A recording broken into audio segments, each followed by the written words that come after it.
Guilt feelings between the sheets. Why am I caressing my mama's fatness? 세상을 보는 지역의 눈.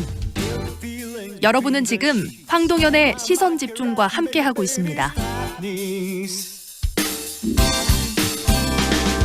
이혼을 해서 남남이 된 부부일지라도 아이를 키워야 하는 책임은 모두에게 있습니다. 그래서 아이의 복리와 미래를 위해서 현실적으로 타당한 양육비를 책정하고 또 지급하는 것이 몹시 중요한 일입니다만, 이혼 후에 홀로 아이를 기르는 배우자 절반 이상이 상대방으로부터 양육비를 받지 못하고 있는 실정이라고 합니다. 관련 문제에 자세히 좀 들여다보고요. 법적으로 어떻게 해결할 수 있는지 도움 말씀 듣겠습니다. 법무법인 법가 박철 변호사 연결돼 있습니다. 안녕하세요, 변호사님. 네, 안녕하세요. 네. 이혼 때의 전 배우자로부터 양육비를 받기로 합의를 보통 할 텐데 받지 못하는 경우들이 굉장히 많다면서요? 예, 그렇습니다. 생각보다 좀 심각한 수준인데요. 네. 최근에 나온 자료 보면 그 여성가족부 산하에 양육비 이행관리원이라는 곳이 있습니다. 네. 한 2015년부터 양육비 이행 문제 해결하려고 정부에서 만든 기관인데요. 이 기관의 정보에 따르면은 현재 32% 정도 양육비 이행률을 보이고 있다고 하는데, 네. 문제는 양육비 이행관리원에 접수가 되는 사건 자체가 양육비를 못 받아서 적극적으로 이렇게 권리 행사를 하시는 분들이잖아요. 네. 실제로 이렇게 적극적인 권리 행사를 하지 않는 분들을 감안한다면 사실상 양육비 이행이 되는 경우는 더 낮다라고 볼 수 있는데, 네. 최근 자료는 제가 구하지 못했습니다만 2006년도에 네. 통계청 표본조사 결과를 보니까 전체 이혼 가구 중에서 12% 정도만 자녀 네. 양육비를 제대로 지원받고 있다, 이런 결과가 있었습니다. 정말 80%가 넘는 가구들이 양육비에 있어서 제대로 받지 못하고 있다는 이야기인데요. 어떻습니까? 네. 이렇게 법정 양육비 지급하기로 돼 있는데 지급이 잘 안 되는 경우들은 어떤 식으로 발생하는 거죠? 여러 변호사님이나 법률가들마다 다양한 연인을 파악하시겠습니다만, 저의 경우에는 첫 번째는 비양육권자가 경제적인 어려움에 처한 경우입니다. 네. 돈이 없어서 경제적인 어려움이 특히 이혼의 근본적인 원인이었던 경우에는 이혼 이후에도 쌍방 일방이 경제적 어려움이 해결되지 않는 경우가 많거든요. 네. 이런 경우인 경우가 첫 번째일 것 같고, 두 번째는 좀 심각한 경우인데요. 네. 비양육권자의 도덕적 해이를 들 수 있겠습니다. 네. 비양육권자의 경우에는 아이들이 눈앞에 보이지 않게 되지 않습니까? 네. 그리고 이제 양육권자가 아이를 데려갔기 때문에 양육의 일차적인 책임이 본인에게 있지 않다는 생각을 하면서 이행을 하지 않는 경우가 있는 것 같습니다. 네. 그리고 세 번째는 전 배우자나 전 배우자의 식구들에 대해서 감정을 여전히 해소하지 못하거나, 네. 또는 배우자나 식구들과 채권 채무 관계가 형성된 경우가 예를 들 수 있겠습니다. 예를 들면 전 배우자에게 어떤 돈을 대여를 했다거나 아니면 가족들에게 대여를 한 경우에, 네. 그것들을 지급하지 못한 경우에 네. 그 돈을 지급하지 못했으면 내가 양육비를 지급할 수는 없겠다. 네. 이거 상계하자. 이런 식의 주장을 하는 것이죠. 근데 중요한 건 결국 양육비라는 것은 아이들의 이 양육과 직접적 관련이 맺어져 있는 거기 때문에 굉장히 중요하고 아이들의 성장에 있어서 절대적인 거 아니겠습니까?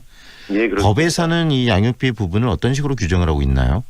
이게 가장 큰 모법 기본법이면 헌법에서도 아이들의 양육에 대해서는 당연히 가족 여성이나 아이들 양육에 대해서는 그런 기본 권리를 인정을 하고 있고요. 네. 구체적으로 봤을 때는 가사소송법이나 최근에 만들어진 양육비 이행 확보 및 지원에 관한 법률 네. 등에서 비양육권자의 양육비 지급 의무를 명시하고 있습니다. 특히 네. 판례를 보면 자녀를 출산한 때부터 부모에게는 양육 의무가 있다, 이렇게 하고 있습니다. 굉장히 기본적인 의무라고 지금 규정을 하고 있고 또 지급하도록 법률에도 이 보장이 돼 있는 게 양육비라는 이야기인데 어떻습니까? 그러면 그럼에도 불구하고 이렇게 양육비 지급 약속을 어길 경우에 받게 되는 처벌들은 어떤 것들이 있죠?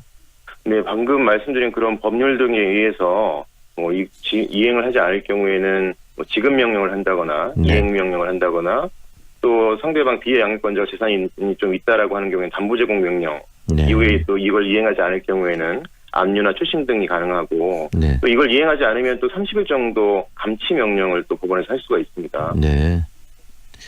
그런데 어떻습니까? 많은 이런 부분들 가지고 논란이 됐을 때 이런 소송들이 민사소송으로 가야 되기 때문에 굉장히 번잡하고 번거로울 것 같은데요. 맞습니다. 방금 말씀드린 대로 제가 쭉 이행 방법 등을 제가 말씀드렸는데, 뭐 지급명령이라든가 압류수신 같은 그 법률 용어를 말씀드렸습니다. 네. 이것들이 결국에는 민사사항의 절차에 대한 이야기거든요. 네네. 뭐 이런 절차들을 이행을 하다 보면 결국은 시간이 소요가 되고요. 네. 특히 이런 양육비 채권을 우리 민법에서는 그 일반 채권과 유사하게 보고 있습니다. 네. 그래서 그런 채권을 출심하는 과정들이 일정한 소명이라든가 아니면 증명 그리고 일정 절차가 필요하게 돼서 네. 아무래도 시간이 소모가 되고 그 과정에서 좀 이런 과정들을 포기하시는 경우도 종종 보게 됩니다. 그러니까 이걸 개인이 풀어야 될 문제로 두게 되면은 뭐 민사소송 굉장히 지리하게 법적 다툼을 해야 되기 때문에 개인들이 포기하는 경우도 있을 것 같아요. 그런데 법률이나 헌법에서도 이야기하고 있는 이 양육의 문제, 정부가 좀 나서서 체계화시켜줄 필요가 있지는 않을까요? 그 부분 어떻게 보십니까? 네, 그렇습니다. 그렇지 않아도 최근에 이런 양육비의 불이행에 대한 문제가 사회적인 이슈가 좀 되면서 네. 그 관계 행정청인 여성가족부에서 용역을 실시하고 있다고 하고요. 구체적으로는 일단은 뭐 비양육권자가 양육비를 지급하지 않더라도 일단 아이들을 키우는 것이 급선무이기 때문에 네. 비상구제 수단으로 일정 기간 동안 비상 양육비를 좀 국가에서 지급하고 네. 그 양육비를 지급한 것에 대한 근거를 남겨서 네. 그 비양육권자가 의무를 이행하지 않은 부분이 있으니까 네네. 그 부분에 대해서 재산에 대한 그 명시를 하거나 아니면 그것을 정부에서 들여다볼 수 있게끔 이렇게 하는 법률이 곧 시행될 예정이고요. 네. 이것만으로도 이행이 좀 쉽지 않다라고 하는 부분이 있어서 뭐 일부 사회단체에서는 그 비양육권자가 양육비를 이행하지 않을 경우에 운전면허를 취소하거나 정지하는 방법도 강구해야 되지 않느냐 뭐 이런 의견도 있는 것으로 알고 있습니다. 그 부분 어떻게 보세요? 요즘에 그 논란이 많이 되던데 운전면허를 취소 또는 정지해야 된다라는 이야기 찬반도 굉장히 갈리더라고요. 변호사님은 그 부분 어떻게 보시나요? 이게 일방적으로 입법하기에는 좀 무리가 있다라고 보이는 강제수단으로서는 가장 효율적일 것 같기는 합니다. 실질적으로 이제 제한을 하니까요. 하지만 또 너무 과도하게 개인의 어떤 활동 영역을 제한해버린 거기 때문에 문제가 있다 이런 지적도 있는 건 사실이지 않습니까? 예를 들어서 그런 운전면허를 통해서 생업을 이어가는 경우도 많습니다. 네. 네, 그러한 경우에 일방 상대방의 경제적인 어떤 가능성 자체를 제재해버리는 것이어서 네. 뭐 돈을 벌어서 실제로 양육비를 주고 싶은데 주고 싶지 못하는 경우에 처한 사람들의 경우에는 네. 너무 일방적인 또 제재가 되기 때문에 심사숙고해봐야 될 것으로 보입니다. 네, 결국 양육비에 대한 다양한 이야기들을 좀 들어봤는데요. 그 개인으로서는 당장의 이 양육비 문제가 현실적인 부분이실 것 같아요. 많은 분들이 이런 부분들이 발생했을 때 어떤 방식으로 해결하고 풀어가는 것이 가장 적절하다고 생각하시는지 현재 상황에서 좀 팁을 주시죠. 예. 뭐 일단 쌍방이 아이에 대한 책임이 있다는 것, 둘 간에 어쨌든 법률적으로는 관계가 끝났습니다만은 아이에 대한 책임은 어머니 아버지로서는 평생 가는 것이니까요. 그런 것을 본질적인 문제를 이해하는 것이 일단 중요할 것 같고, 일단 법적으로 만약에 이런 문제를 해결해야 한다면 앞서 말씀드린 대로 2015년에 양육비 이행관리원이라는 곳이 생겼어요. 네. 이곳에서 그 양육비 불이행에 대한 것을 총괄적으로 지원을 하고 있습니다. 다만 이 양육비 이행관리원은 뭐 양육비 이행 확보 및 지원에 관한 법률이라든가 아니면 한부모 가족지원법에 따른 일정 요건을 필요로 하거든요. 네. 만약 이런 부분의 요건이 충족되지 않은 경우에는 네. 가까운 변호사 사무실이나 네. 법률기관 등을 좀 찾으셔서 네. 조력을 받으시는 것이 가장 좋을 것 같습니다. 특히 미혼모 가정도 상당히 문제거든요. 네. 근데 미혼모 가정도 미혼부도 될 수 있겠습니다. 네. 이 가정의 경우에서도 한부모 가족에 못지않게 지원책을 마련하고 있습니다. 네. 이런 부분들 혹시 미혼모나 미혼부 가정에서도 이런 제도나 또 주변의 변호사들의 조언을 적극 활용했으면 좋겠습니다. 변호사분들의 조언을 활용하는 것도 중요할 것 같고요. 그런데 또 변호사분들 직접 찾아가기가 좀 어렵거나 곤란한 분들은 어디 뭐 정부 기관이나 그런 데서 좀 이렇게 도움을 줄 수 있는 기관이 있습니까? 그렇습니다. 아시다시피 법률구조공단이라든가 네. 또 우리 지역 같은 경우에는 광주지방변호사회 내에 가정 예를 들어서 소득 수준이라든가 이런 것들을 봐서 어려운 경우에 경제적으로 어려운 경우에 네. 저희가 지원도 하고 있거든요. 네. 무료 지원도 하고 있으니까요.